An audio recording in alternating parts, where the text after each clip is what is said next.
वाला गुजरातना नागरिक भाइयों ने बहनों, ગીરના સિંહોની ભૂમિ પરથી ભારતના તિરંગા ઝંડાની સાક્ષીએ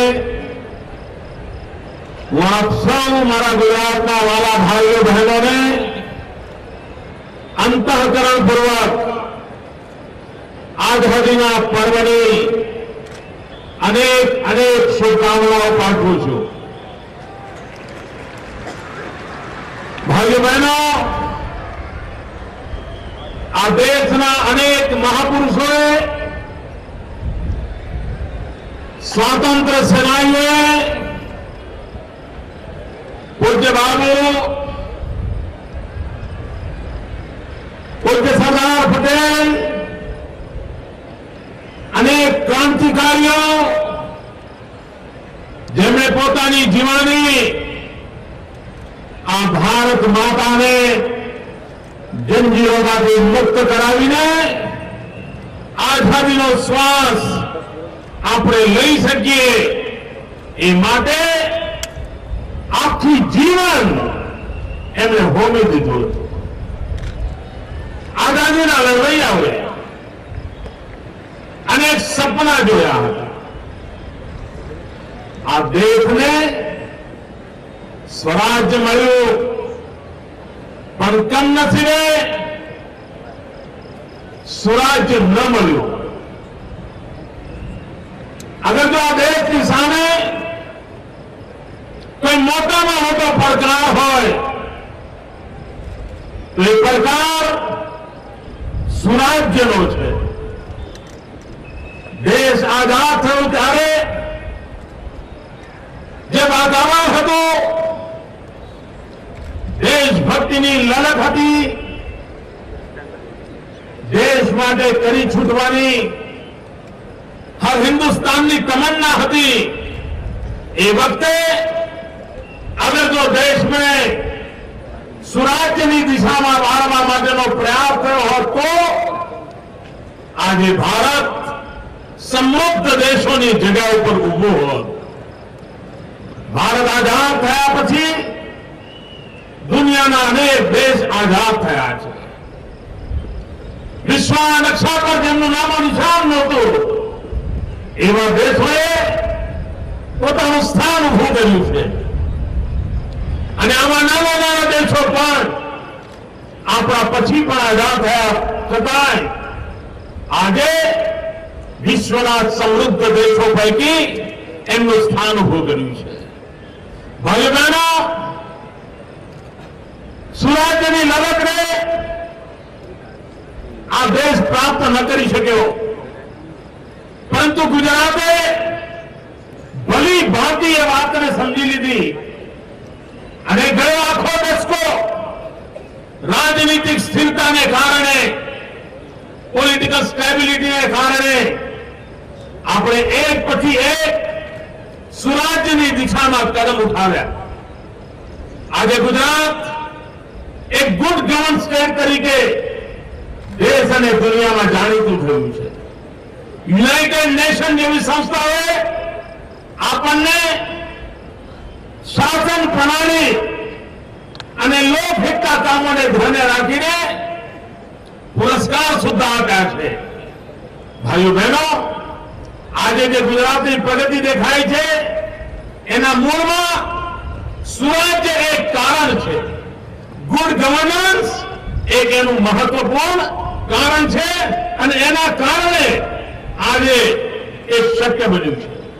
પણ ભાઈઓ બહેનો, એક જમાનો હતો કે જેમાં રાજ્ય કેળવણી ચર્ચા થતી હતી। રાજ્ય સારું હોય તો સારી વાત એમ થતું હતું। ધીરે ધીરે ધીરે ગુડ ગવર્નન્સ પર વાત પહોંચી। આપણે એનાથી પણ એક ડગલું આગળ વધ્યા છીએ। આપણે કહ્યું છે P2 G2, pro people, proactive good governance. જ્યાં સુધી આવનારા સંકટોનો અંદાજ કરીને શાસન વ્યવસ્થાને સજાગ કરવામાં ના આવે, સક્રિય કરવામાં ના આવે, ત્યાં સુધી તો સરકારો માત્ર ફાયર બ્રિગેડનું કામ કરતી હોય છે. આપણે ફાયર બ્રિગેડનું કામ કરીને માત્ર સંતોષ માનનારી સરકાર નથી. આપણે આગોતરા આયોજન કરનારા લોકો છે. અને P2 G2 થિયરીને કારણે pro people proactive good ગવર્નન્સને કારણે આજે ગુજરાતની એક આગવી સાખ ઉભી થઈ છે. આપણે ગુજરાતના વિકાસને 5 શક્તિઓના આધાર પર ઉભું કરવાનો જે ગયા 10 વર્ષથી પ્રયત્ન કર્યો છે એના સુફળ મળ્યા છે. આપણે કહ્યું છે જનશક્તિ, જ્ઞાન શક્તિ, ઉર્જા શક્તિ, રક્ષા શક્તિ, જનશક્તિ. આ 5 એવા પિલર છે કે જે પિલર પર સમગ્ર રાજ્યની ભવ્ય ઇમારતનું નિર્માણ કરી શકાય. જ્ઞાન શક્તિને આપણે પ્રાથમિકતા આપી છે. આજે સમગ્ર સૌરાષ્ટ્રની તરફ નજર કરીએ, પહેલા અનેક તાલુકા એવા હતા કે જ્યાં વિજ્ઞાનની સ્ટ્રીમની શાળા નહોતી. આનાથી વધારે બીજું દુર્ભાગ્ય કયું હોઈ શકે? 50 વર્ષ આઝાદીના વીતી ગયા હોય, એના પછી ગુજરાતમાં અમારા માથે જવાબદારી આવી હોય અને એ જયારે જવાબદારી સામે આવીને જોયું કે અનેક તાલુકા એવા છે કે જ્યાં વિજ્ઞાન પ્રવાહની શાળા નથી. જો વિજ્ઞાન પ્રવાહની શાળા ન હોય તો દીકરાઓ એન્જિનિયર કે ડોક્ટર ક્યાંથી બનશે? દીકરીઓને ભણવા માટેનો અવકાશ ક્યાંથી મળશે? રાજ્યને જરૂરત પ્રમાણે ડોક્ટરો એન્જિનિયરો ક્યાંથી ઉપલબ્ધ થશે? પાયાના કામોની અંદર કચાશ રહી ગઈ અને એનું પરિણામ આવ્યું કે આપણને પારાવાર નુકસાન થયું. આપણે ગયા 10 વર્ષથી આવી અનેક ખામીઓને દૂર કરીને સુરાજ્ય દ્વારા પ્રત્યેકને શિક્ષણ પહોંચે, એને જોઈએ તે પ્રકારનું શિક્ષણ પહોંચે, એને ઉપયોગી થાય તેવું શિક્ષણ પહોંચે, એનામાં આત્મવિશ્વાસ પેદા કરે એવું શિક્ષણ પહોંચે, એ રોજગાર માટે થઈને સામર્થ્યવાન બને એવું શિક્ષણ પહોંચે, એ દિશામાં પ્રયાસ કર્યો છે. ભાઈઓ બહેનો, આજે ગુજરાતની અંદર આઈટીઆઈનું નેટવર્ક સમગ્ર દેશમાં એક મોડેલ રૂપ બન્યું છે. કાલે જૂનાગઢની ધરતી પર મને 6 નવજવાનીઓને સર્ટિફિકેટ આપવાનો અવસર મળ્યો. આ જવાનીઓ આઈટીઆઈના વિદ્યાર્થી હતા.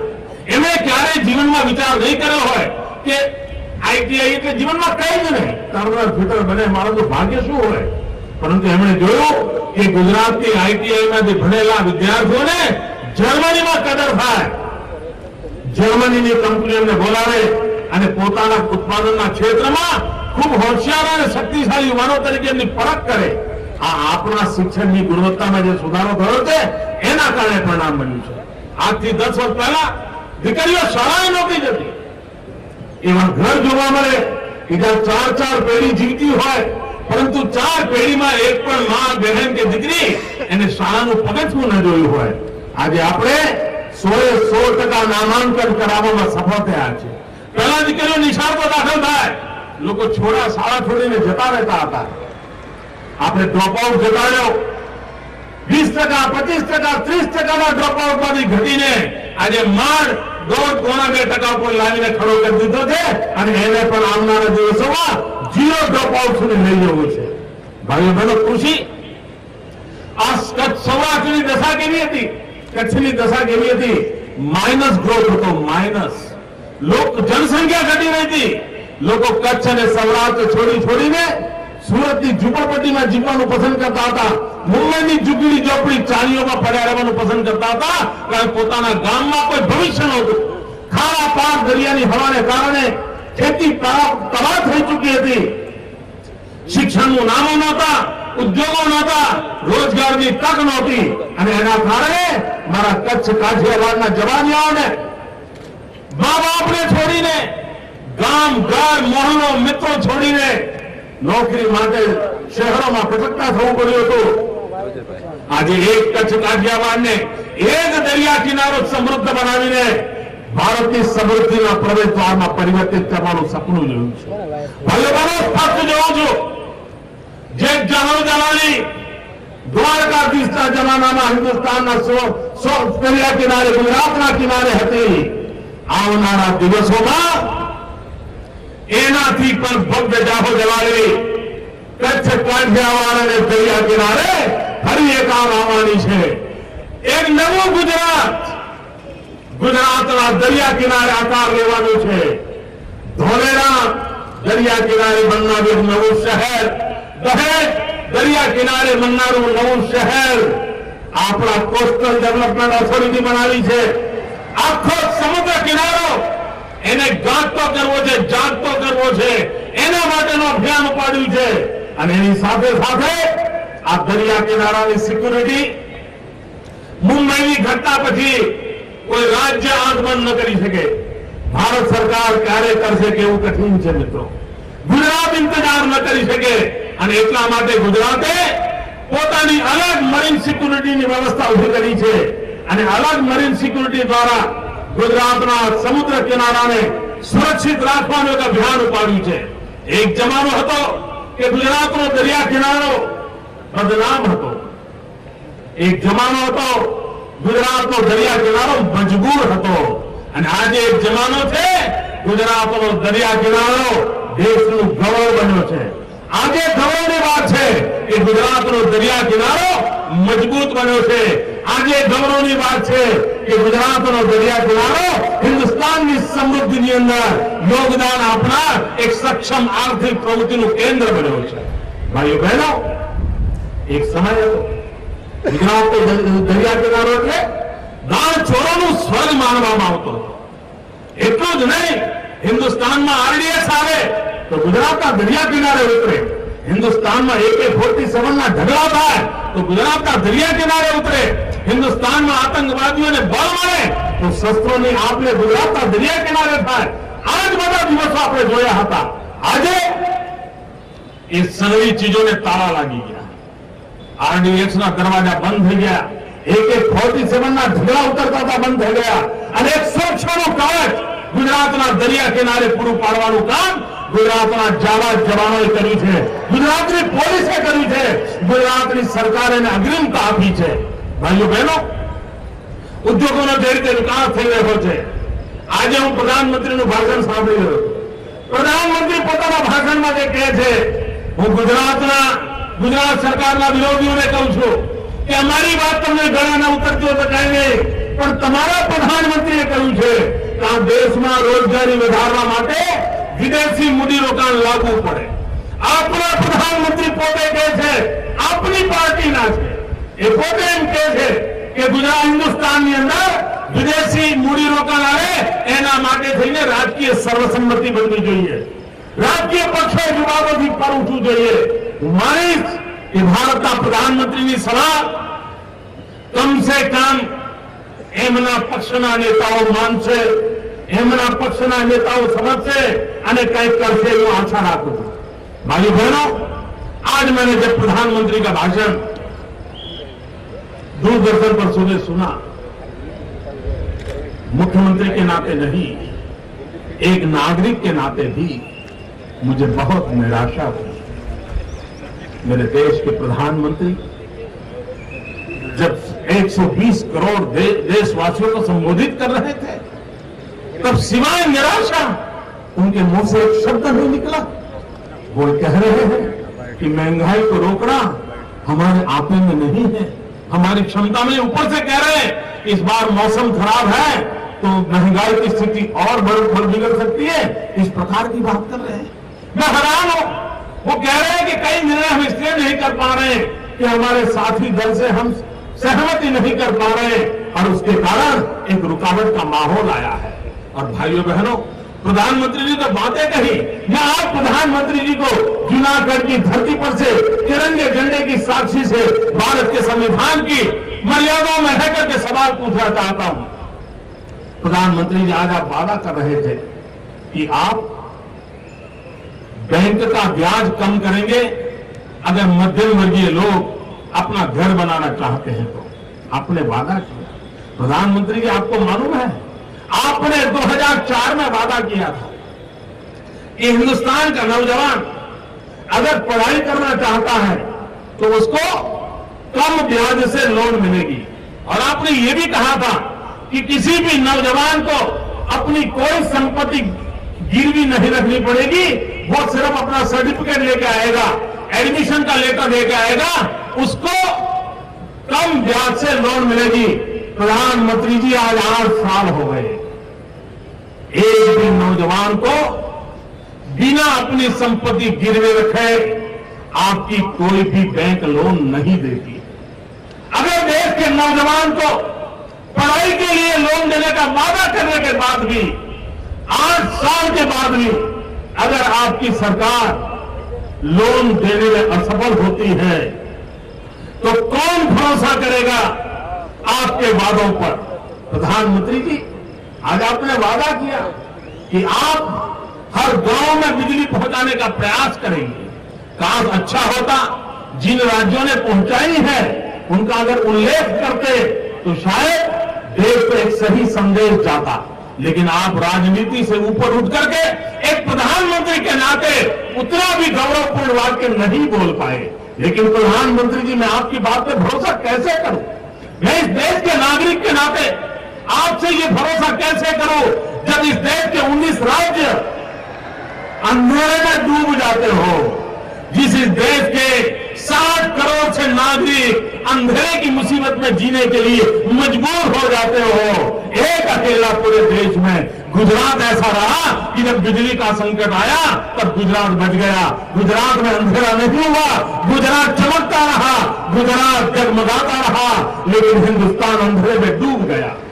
जब सारा देश अंधेरे में डूब गया तो मैं कैसे भरोसा करूं प्रधानमंत्री जी कि आप बिजली देने के वादे में खड़े उतर पाएंगे? प्रधानमंत्री जी, आप कहते हैं कुपोषण एक बहुत बड़ी शर्मिंदगी है। 3-4 महीने पहले बड़े व्यथित हृदय से आपने देश के सामने अपनी भावना को प्रकट किया था। आज 15 अगस्त को लाल किले पर से क्या देश को आप कुपोषण के खिलाफ लड़ाई लड़ने का आह्वान नहीं करते थे? क्या इस देश के अंदर ऐसी संस्थाएं नहीं है जो कुपोषण के खिलाफ लड़ाई लड़ने के लिए आगे आए? लेकिन प्रधानमंत्री जी, दुर्भाग्य की बात है, आज आपके पूरे भाषण में कुपोषण से मुक्ति के लिए आपके पास क्या योजना है? गरीब परिवार के बच्चों को न्यूट्रिशन फूड मिले उसके लिए आपकी क्या व्यवस्था है? उसके लिए आपने पूरी तरह मौन रखा। प्रधानमंत्री जी, आज आपने एक बात कही है, आप बुरा मत माने तो मैं आपसे कहना चाहता हूं, आपने उस बात को कहा है जो गुजरात पिछले 2 साल से बहुत विगरस रूप से कर रहा है। और मैं 6 साल पहले एनडीसी की मीटिंग में प्रधानमंत्री जी आपको कहा था, आपका लिखित भाषण है और मेरा भी भाषण उपलब्ध है, आप देख सकते हैं। मैंने आपसे कहा था अगर 21वीं सदी हिंदुस्तान की सदी है तो हमारी स्पर्धा चीन के साथ है, और अगर हमारी स्पर्धा चीन के साथ है तो चीन के सामने अगर मुकाबला करने के लिए हमारे पास सबसे बड़ी ताकत है तो हमारा युवान है। और जब तक हम युवान का स्किल डेवलपमेंट अभियान नहीं चलाते हैं, स्किल डेवलपमेंट का मिशन खड़ा नहीं करते, तब तक दुनिया में चीन के सामने खड़े रहने की हम ताकत नहीं प्राप्त कर सकेंगे। और इसलिए भारत को उस पर बल देना चाहिए। प्रधानमंत्री जी, आपने सुन लिया था, कोई जवाब नहीं दिया था। लेकिन गुजरात एक राज्य ऐसा है कि जिसने पिछले 2 साल से स्किल डेवलपमेंट मिशन शुरू किया हुआ है। इतना ही नहीं, 150 वर्ष स्वामी विवेकानंद जी के, इसको जब हम मना रहे हैं तब हमने उसको पूरा शक्ति गुजरात के युवाओं पर केंद्रित की है और लाखों नौजवानों को स्किल डेवलपमेंट करके वो जॉब प्राप्त करें, ऐसी क्षमता उनके प्राप्त हो, गुजरात के नौजवान को बेरोजगार न होना पड़े, इस दिशा में काम करने का हमने अभियान उठाया और आज उसके नतीजे आए हैं। भारत सरकार का रिपोर्ट कहता है कि हिंदुस्तान में जो कुल रोजगार मिलते हैं उसमें से 72% अकेले गुजरात ने दिए हैं। भारत सरकार का रिपोर्ट आया है कि पूरे हिंदुस्तान में जो बेरोजगारों की संख्या है उसमें कम से कम बेरोजगार नौजवान कहीं है तो गुजरात की धरती पर है। हमने पिछले महीने स्किल डेवलपमेंट योजना के तहत जिन नौजवानों के शिक्षा दीक्षा पाई थी, 66,000 नौजवानों को 1 महीने के भीतर रूबरू में जाकर के नौकरी के पत्र दे दिए थे। आज वो रोजी रोटी कमाने लग गए हैं। स्किल डेवलपमेंट के महत्व को हमने आपके सामने प्रस्तुत किया था, लेकिन आपने 4 साल घुमा दिए प्रधानमंत्री जी, और आज आप लाल किले पर से कह रहे हैं कि आप स्किल डेवलपमेंट की दिशा में कोई काम करेंगे। हम कैसे भरोसा करें प्रधानमंत्री जी कि यह आप इतनी धीमी गति से अगर चलोगे, अब दुनिया बदलती जा रही है, चीन से हमारी स्पर्धा चल रही है, हम कैसे सज्ज होंगे? प्रधानमंत्री जी, आपने आसाम के प्रति दुख व्यक्त किया, लेकिन आप मुंबई में जो घटना घटी उसके विषय में मौन रह गए। प्रधानमंत्री जी, ये दो तराजू क्यों? असम की तो पीड़ा होती है, लेकिन मुंबई में जो घटना घटी, जो अति गंभीर घटना के प्रति देश के प्रधानमंत्री मौन कैसे रह सकते हैं? प्रधानमंत्री जी, देश सुनना चाहता होगा कि आप बांग्लादेशियों के विषय में क्या कहना चाहते हैं। भारत के अंदर बांग्लादेशियों की घुसपैठ एक बहुत बड़ा संकट बनती जा रही है। असम तो एक छोटा सा नमूना है, पूरे देश में संकट बनता जा रहा है। तब प्रधानमंत्री जी यह देश जानना चाहता था कि आप बांग्लादेशियों के संबंध में क्या सोच रहे हो, आपकी नीतियां क्या है? क्या हिंदुस्तान में बांग्लादेशियों का प्रभाव रहेगा कि हिंदुस्तान के मेरे भाइयों बहनों का प्रभाव रहेगा? आसाम के दिल में जो आग है, उस आग को समझने की अगर आपने कोशिश की होती, बांग्लादेशियों की उस बात को आपने अपनी वाणी में अगर अपने विचारों को व्यक्त किया होता, तो आसाम ही नहीं, पूरा नॉर्थ ईस्ट भारत के प्रधानमंत्री से एक संतोष की बात सुनकर के जाता। लेकिन मेरे देश का दुर्भाग्य है कि मेरे प्रधानमंत्री ऐसी गंभीर समस्याओं पर कुछ भी कहने को तैयार नहीं है। न कृषि के लिए उनके पास योजना है। भाइयों बहनों, इस बार भयंकर अकाल की ओर देश गया है। क्या मेरे देश के प्रधानमंत्री किसानों के लिए कोई योजना नहीं दे सकते थे? इतना बड़ा संकट अकाल का है। अच्छा तो है पानी नहीं बरस रहा है, वर्षा रुक गई है, पता नहीं किन पापियों के कारण मेरे गरीब किसानों को भुगतना पड़ रहा है। तब देश आशा करता था कि मेरे प्रधानमंत्री किसानों के लिए कोई योजना लेकर के आते, किसानों को कोई विश्वास देते। भाइयों बहनों, दिल्ली सरकार कुछ करे या न करे, मारा गुजरात ना वाला किसान भाइयों बहनों, दिल्ली की सरकार का करे कि ना करे, करी सके कि ना करी सके, राज्यना मुख्यमंत्री तरीके हूं आपने विश्वास आप पूछो कि मारी सरकार पहलू कर्तव्य थे अबोल जीवन रक्षा करवानु, मारी सरकार पहलू कर्तव्य थे मारा खेडूतों ने पूरी मदद करवानु, मारी सरकार पहलू महत्व है कि एनु बजेट जो वपराशे तो गुजरात गामड़ा माटे, गुजरात खेडूत माटे दुष्काळनी सामे जजूमा रहेला मारा गुजरात खेडूत माटे मैं करीशुं। અને એટલું જ નહીં, અને જૂની પુરાણી પદ્ધતિથી કામ કરવા માંગતા નથી। અંગ્રેજોના જમાનાથી રાહત માટેના જે મેન્યુઅલ બનાવ્યા છે, એ મેન્યુઅલની ચોખટમાં મારી સરકારને પૂરી નથી દેવી। એને એમને માત્ર મને કહ્યું છે કે નવી ઇનોવેટિવ સ્કીમ લાવો, ક્રિએટિવ એસેટ ઉભી થાય એના માટેની સ્કીમ લાવો, નરેગાનું પણ કામ એવી રીતે કરો કે જેના કારણે આ રાજ્યનું ભલું થાય, એ પ્રકારની એસેટ્સ નિર્માણ થાય। એવા અનેક પ્રકારના આદેશો આ સરકારે નીચે સુધી આપી દીધા છે। અને હું મારા દુષ્કાળ પીડિત ભાઈઓ બહેનોને વિશ્વાસ આપું છું કે આપણે પૂરી આંચ ન આવે એ માટેનો પૂરો પ્રયાસ મારી સરકાર કરશે। ભાઈઓ બહેનો, આજે જયારે આઝાદીના પર્વે હું આપની વચ્ચે આવ્યો છું ત્યારે કેટલી જાહેરાતો પણ કરવાનું મને ઉચિત લાગે છે। આજે 15મી ઓગસ્ટ છે, દેશ માટે બલિદાન આપનાર સ્વાતંત્ર્ય સેનાનીઓનું સ્મરણ કરું છું। ત્યારે આજે 15મી ઓગસ્ટે હું એક ઘોષણા કરું છું કે અત્યાર સુધી સ્વાતંત્ર્ય સેનાનીઓને પેન્શન પેટે ₹5000 મળતા હતા, હવે પછી રકમ વધારીને 6000 રૂપિયા કરવામાં આવે છે। અને સ્વાતંત્ર્ય સેનાનીઓના ગૌરવની અંદર ઉમેરો કરવાનો પ્રયાસ આ સરકાર કરે છે। ભાઈઓ બહેનો, 0 થી 16 સુધીના ગરીબીની રેખા નીચે જીવતા મારા દલિત ભાઈઓ બહેનો, મારા આદિવાસી ભાઈઓ બહેનો, મારા બક્ષી પંચના ભાઈઓ બહેનો, મારા આર્થિક રીતે પછાત ભાઈઓ બહેનો, 0 થી 16 સુધીના બધા જ લોકોને का मकान आपવાનું काम, का जमीन आपવાનું काम आ राज्य सरकारे गरीब कल्याण मेळा अंतर्गत पूરું કરી દીધું। लाखों લોકોને મકાનો અને જમીનના પ્લોટ આપવાનું કામ આ સરકારે કર્યું છે। અને હિન્દુસ્તાનમાં સૌથી વધારે કામ કરવાનો યશ આ ગુજરાતને ભારત સરકારે આપ્યો છે। પણ ભાઈઓ બહેનો, અમે 0 થી 16 કરીને અટકવા માંગતા નથી। હિન્દુસ્તાનમાં કોઈ કરે કે ન કરે, પરંતુ અમે નક્કી કર્યું છે કે 17 થી 20 ગરીબીની રેખા નીચે જીવનારા જે પરિવારો છે, એ 17 થી 20 નીચે રહેનારા 4 લાખ કરતા વધારે કુટુંબોને એમને ઘરનું ઘર મળે, જમીનનો પ્લોટ મળે. આવતીકાલથી એ યોજનાનો આરંભ થશે અને પહેલા હપ્તાની રકમ આવતીકાલથી આ ગરીબ પરિવારોના હાથમાં મૂકી દેવામાં આવશે. શહેરી મધ્યમ વર્ગના માટે આપણે જાહેરાત કરી છે કે મહાનગરોમાં ઝીરો સ્લમની દિશામાં જવું છે. કોઈને ઝૂંપડામાં જીવવું ન પડે, કોઈને ચાલીમાં જીવવું ન પડે, એને પાકું ઘરનું ઘર હોય એના માટે થઈને આ સરકારે 20,000 મકાનો 8 વર્ષમાં બનાવવા માટે માર્ચ મહિનાના બજેટમાં બજેટ ફાળવી દીધું છે. એની જાહેરાત આજે હું નથી કરતો, માર્ચ મહિનામાં બજેટ ફાળવી દીધું છે અને મધ્યમ વર્ગના લોકોને ઘરનું ઘર મળે એના માટેનું કામ આ સરકારે ઉપાડ્યું છે.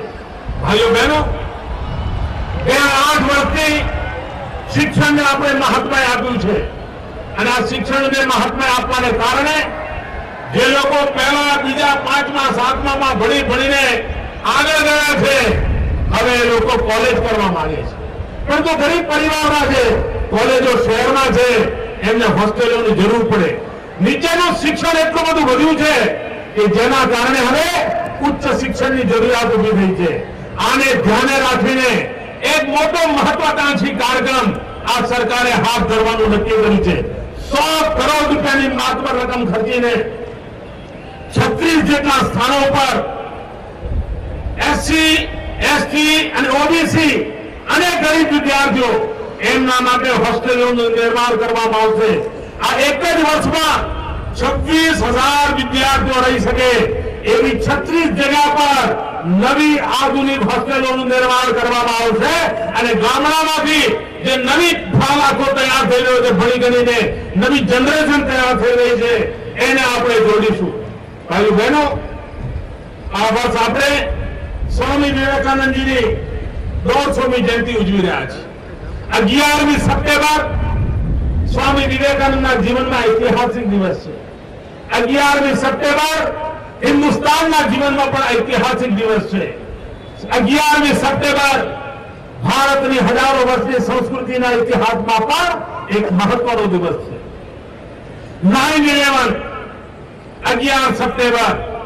11 સપ્ટેમ્બરના રોજ 1893માં સ્વામી વિવેકાનંદજીએ અમેરિકાની અંદર વિશ્વ ધર્મ પરિષદની અંદર ભાષણ કર્યું હતું અને એ ભાષણને કારણે એ દિગ્વિજય દિવસ તરીકે મનાવવામાં આવ્યો અને સમગ્ર વિશ્વને હિન્દુસ્તાનના 31 વર્ષના સંન્યાસીએ પોતાનામાં આકર્ષી લીધો અને હિન્દુસ્તાનની આ મહાન પરંપરા તરફ આકર્ષી લીધો. આ 11મી સપ્ટેમ્બરનું સ્વામી વિવેકાનંદના જીવન સાથે જોડાયેલું ઇતિહાસ એક અણમોલ ઘટના છે. એને ધ્યાને રાખીને ગુજરાત સરકારે યુવા વર્ષ બનાવવાનું નક્કી કર્યું છે. ત્યારે આ સરકારે નિર્ણય કર્યો છે જેના કારણે અનેક માઓને પોતાના દૂધમલ છોકરાઓ ગુમાવવા પડે છે. હવે તો કમનસીબી દીકરીઓ પણ રવાડે ચડી છે અને મોટા પ્રમાણમાં જુવાન પેઢી એના કારણે ખતમ થઈ રહી છે. એ રોગ છે ગુટકા ખાવાનો રોગ, ગુટકા ખાવાની ટેવ. અને ગુટકા બદામ કરતા મોંઘા હોય છે, બદામ કરતા. બજારમાંથી કોઈને બદામ લાવવાનું કહીને કહીએ કે ખાઓ તો આપણને કહે કે મોંઘવારીમાં બદામ પોસાય નહીં. પણ જે લોકો ગુટકા ખાય છે એ ગુટકાના પૈસાનો હિસાબ લગાવો એ બદામ કરતા પણ મોંઘા હોય છે. ભાઈઓ બહેનો, ગુજરાતની નવજવાન પેઢીને મારે બચાવવી છે. ગુજરાતના નવજવાનોને કેન્સરના ભયંકર રોગોથી બચાવવા છે અને એટલા માટે આ ગુજરાત સરકારે ગુટકા પર સંપૂર્ણ પ્રતિબંધ મૂકવાનો નિર્ણય જાહેર કરે અને 11મી સપ્ટેમ્બર જ્યારે સ્વામી વિવેકાનંદજીના શિકાગોના ભાષણની યાદગીરીનો દિવસ છે, એ દિવસે એનો સંપૂર્ણપણે અમલ થશે. 11 સપ્ટેમ્બર પહેલા નવો માલ કોઈ લે નહીં, જૂનો માલ સંગ્રહ નહીં અને કોઈને પણ એવો બધો બંધાણી હોય તો એના આગામી 15-20 દિવસમાં આ બંધાણીને બંધારણમાંથી મુક્ત થવા માટે અવસર મળે, એ કઈ ખોટું ન કરી બેસે એટલા માટે 11મી સપ્ટેમ્બરે 100% અમલવારી કરવામાં આવશે અને ગુજરાતના નવજવાનોને બચાવવાની દિશામાં આ રાજ્ય સરકારનો પ્રયત્ન જારી રહેશે. ભાઈઓ બહેનો, કુપોષણ સામે આપણે લડવું છે, જનભાગીદારીથી લડવું છે. આગામી ગણેશ ચતુર્થીથી એક જનભાગીદારીનું આંદોલન ઉપાડીએ. એક તરફ દુષ્કાળ પીડિતોની સેવા કરીએ, બીજી બાજુ કુપોષણની અંદર કોઈ માતા હોય, કોઈ સગર્ભા માતા હોય, જનભાગીદારીથી, જન આંદોલનથી, સેવા ભાવથી આ બધા લોકોના કુપોષણમાં આપણે ભાગીદાર બનીએ, સરકારની યોજનાઓમાં પૂરક બનીએ અને આવતીકાલને ગુજરાતને સમૃદ્ધ બનાવવાની દિશામાં કામ કરીએ. ભાઈઓ બહેનો, આ ગુજરાતની સરકાર નવજવાનોના ભાગ્યને ઘડવા માટેનો સમય ખર્ચી રહી છે. આ ગુજરાતની જનતા, મારી માતાઓ બહેનો સન્માનપૂર્વક જીવે એના માટે સમય ખર્ચી રહી છે. આ ગુજરાતની સરકાર એસસી એસટી ના ભાઈઓ ગૌરવભેર ભણી ગણીને સમાનભેર જીવતા થાય અને સમાનતા સાથે જીવતા થાય એના માટેનું અભિયાન લઈને ચાલી રહી છે.